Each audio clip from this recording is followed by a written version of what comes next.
Hey, it's over from beerdietproject.com, and today I want to talk about green smoothies.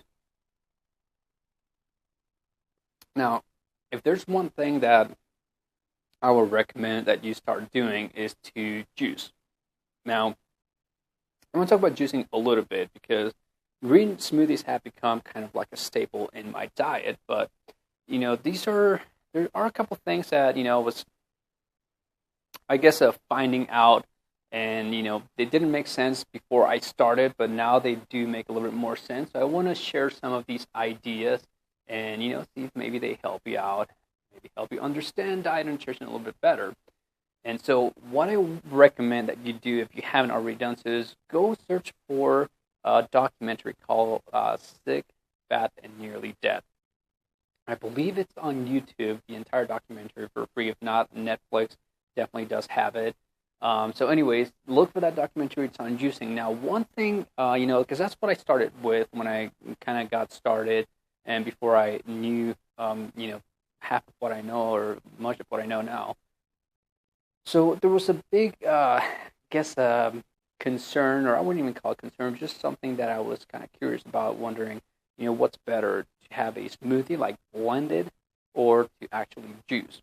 And so there's a difference here. And when you do juicing, what you're doing is you're basically extracting all the liquids and leaving all the fiber behind. So, if you have a juicer like, we use the BRT 350 something. I don't know the model name, but it's a juicer basically. And so with that, basically all you get, if you take a piece of kale, all you get out of it is just like the liquid part of it, and all the fiber basically goes into a different component, and we don't drink that.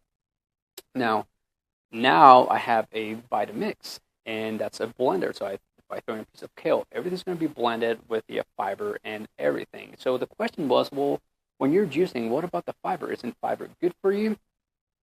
And so here's the thing on fiber. With fiber, the thing that I've basically found, the thing that I've been, from my research and the things that I've been understanding, is that fiber is good for you to a certain extent. And the thing to understand about fiber is that fiber is food for bacteria. Now, if you watch some of my other videos, as far as, where I consider the body to be a fermenting vessel, we're a host to bacteria, both good and bad.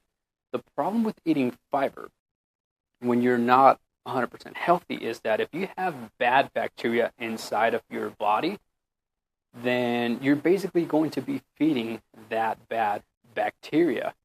And so I think, again, this is my theory. I don't know if this is right. I may be wrong.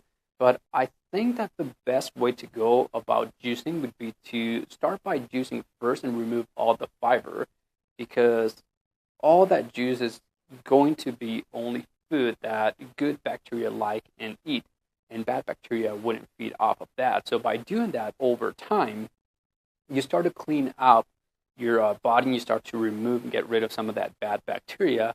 And once your body is nothing but good bacteria, that's when you want to start including fiber again, because now you know that the only thing feeding off of that fiber is going to be good bacteria.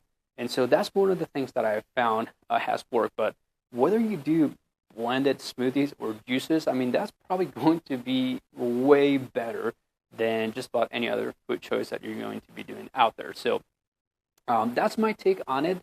I may be completely wrong, but this is what worked for me. And so hopefully it works for you. Hopefully you've learned from some of the mistakes that I make. So that's it for today. See you in the next video.